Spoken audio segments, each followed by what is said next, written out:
Hi అండి, అందరికీ నమస్తే. Welcome to Anu's kitchen. ఈరోజు ఈ వీడియోలో మంచి రుచికరమైన చుక్కకూర టమోటా పచ్చడి ఎలా చేసుకోవాలో చూపిస్తున్నాను. ఎప్పుడూ చేసుకునే విధంగా కాకుండా ఈ వీడియోలో చూపించిన విధంగా ట్రై చేయండి. పుల్ల పుల్లగా కారం కారంగా చాలా బాగుంటుంది. ఈ పచ్చడి వేడివేడి అన్నంలోకి, రాగి సంగటిలోకి, చపాతీ, దోశలోకి చాలా బాగుంటుంది. ఇప్పుడు ఈ పచ్చడి ఎలా చేసుకోవాలో చూద్దాము. ఒక కట్ట చుక్కకూర, 3 టమోటాలు, ఒక ఆనియను, 2 స్పూన్లు ధనియాలు, 1 స్పూన్ జీలకర్ర, రుచికి సరిపడా ఉప్పు, 10 వెల్లుల్లి రెబ్బలు, 1/2 స్పూన్ మెంతులు, కొద్దిగా కరివేపాకు, 15 ఎండుమిరపకాయలు తీసుకొని చుక్కకూరని కాడలు ఎంతవరకు లేతగా ఉంటే అంతవరకు కాడలతో సహా ఈ విధంగా తుంచుకోవాలి. చుక్కకూర అంతా ఈ విధంగా తుంచుకున్న తర్వాత వాటర్ వేసుకొని 2-3 సార్లు నీట్గా కడుక్కోవాలి. 2-3 సార్లు నీట్గా కడుక్కున్న తర్వాత ఈ విధంగా సన్నగా కట్ చేసుకొని పెట్టుకోవాలి. అలాగే టమోటాలు, ఆనియన్స్ కూడా కట్ చేసుకొని, ఎండుమిరపకాయలు చిన్నగా తుంచుకోవాలి. ఇప్పుడు ప్యాన్ పెట్టుకొని ధనియాలు, ఎండుమిరపకాయలు వేసుకొని చిన్న మంట పైన దోరగా వేయించుకోవాలి. ఇవి కొద్దిగా వేగిన తర్వాత మెంతులు, జీలకర్ర, వెల్లుల్లి రెబ్బలు, కొద్దిగా కరివేపాకు వేసుకొని వేయించుకోవాలి.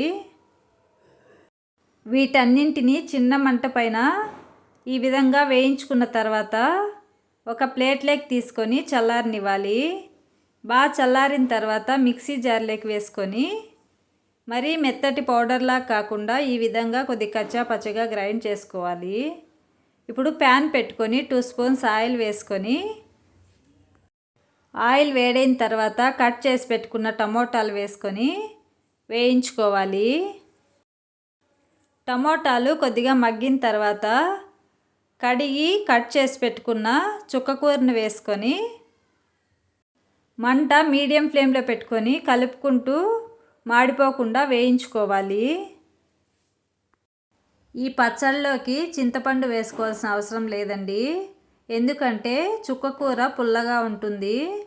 అలాగే టమోటాల్లో కూడా పులుపు ఉంటుంది కాబట్టి చింతపండు వేసుకోవాల్సిన అవసరం లేదు. చుక్కకూర, టమోటాలు ఇలా మెత్తగా ఉడికిన తర్వాత ఇప్పుడు ఇందులోకి 1/2 స్పూన్ పసుపు, రుచికి సరిపడా ఉప్పు వేసుకొని కలుపుకుంటూ మళ్ళీ 2-3 నిమిషాలు ఉడికించుకోవాలి. 2-3 నిమిషాలు ఇలా బాగా మెత్తగా ఉడికిన తర్వాత ఇప్పుడు ఇందులోకి గ్రైండ్ చేసి పెట్టుకున్న పొడి, కట్ చేసి పెట్టుకున్న ఆనియన్స్ వేసుకొని ఈ పొడి, ఆనియన్స్ బాగా పచ్చళ్ళలో కలిసేటట్టు కలుపుకోవాలి. అంతే అండి, మీరు కూడా ఈ పచ్చడిని ఒకసారి ట్రై చేయండి. వేడివేడి అన్నంలోకి, దోశ, చపాతీలోకి చాలా అంటే చాలా బాగుంటుంది. ఈ పచ్చడికి పోపు పెట్టుకోవాల్సిన అవసరం లేదండి. ఒకవేళ కావాలంటే పెట్టుకోవచ్చు, లేదంటే ఇలాగే అయినా తినచ్చు, చాలా బాగుంటుంది. ఈ పచ్చడిని ఫ్రిడ్జ్లో పెట్టుకున్నామంటే 4-5 రోజులు నిల్వ ఉంటుంది. ఈ వీడియో మీకు నచ్చినట్లయితే లైక్ చేయండి, షేర్ చేయండి. ఇంతవరకు నా ఛానల్ని సబ్స్క్రైబ్ చేసుకొని వాళ్ళు సబ్స్క్రైబ్ చేసుకోండి. Thank you for watching.